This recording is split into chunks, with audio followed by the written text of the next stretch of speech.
ॐ श्रीं गुरुदेवाय नमः। ॐ गुरुर्ब्रह्मा गुरुविष्णु गुरुदेव महेश्वर गुरुसाक्षात् परं ब्रह्म तस्मै श्री गुरवे नमः। हे कृष्ण करुणा सिंधु दीनबन्धु जगतपते गोपेश गोपिकान्तं राधाकान्तं नमस्तुते। अथ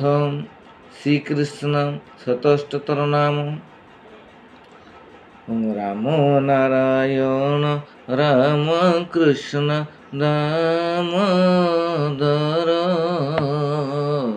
केशव अनंत हरे श्याम चक्रधर गोविंद गोपाल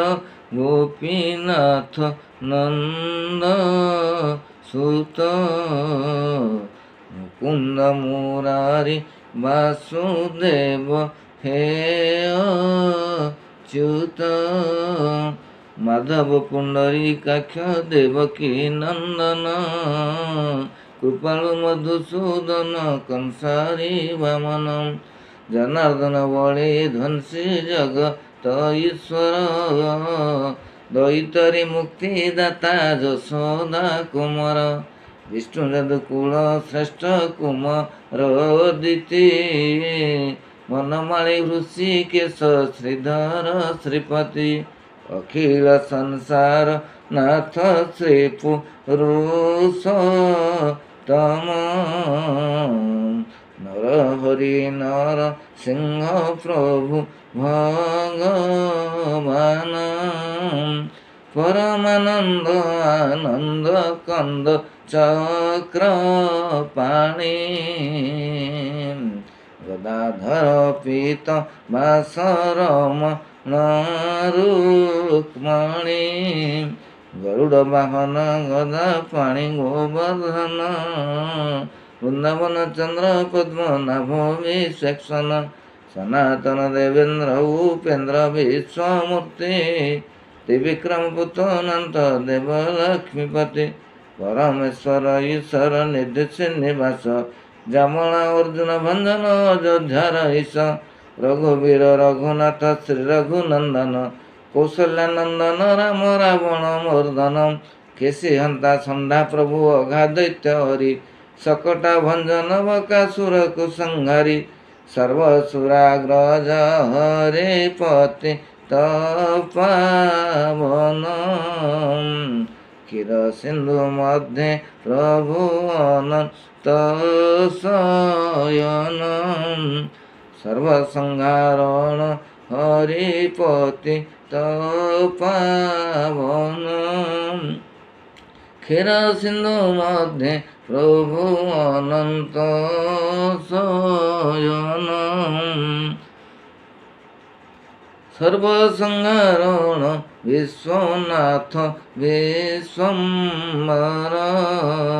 गजातनाशन देव दानवंक पर शिशुपाल हत्याकारी कंसर वैरी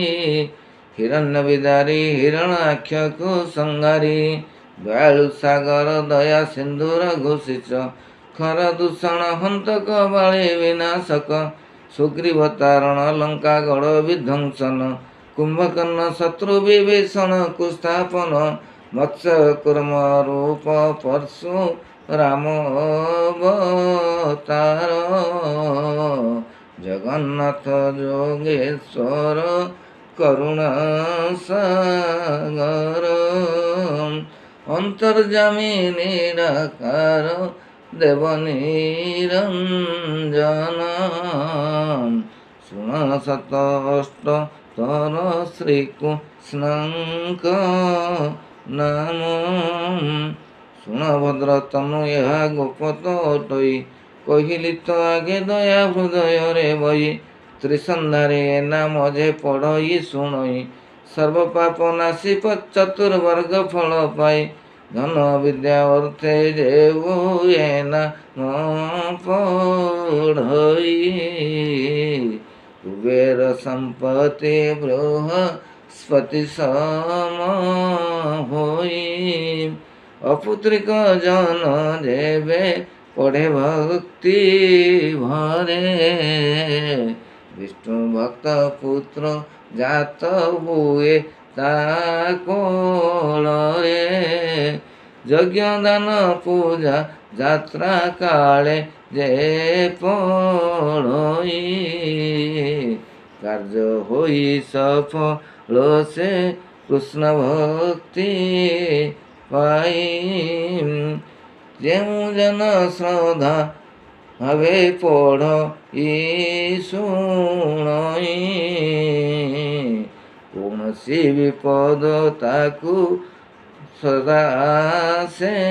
नहीं ए मोहर गुरु शिक्षा अटे विप्र शिष्य श्री हरि स्मरण कर पाप जीव नाश इति श्री पद्म पुराणे श्रीकृष्ण शतष्टोत्तर नाम संपूर्णं हरि ओम शांति शांति शांति।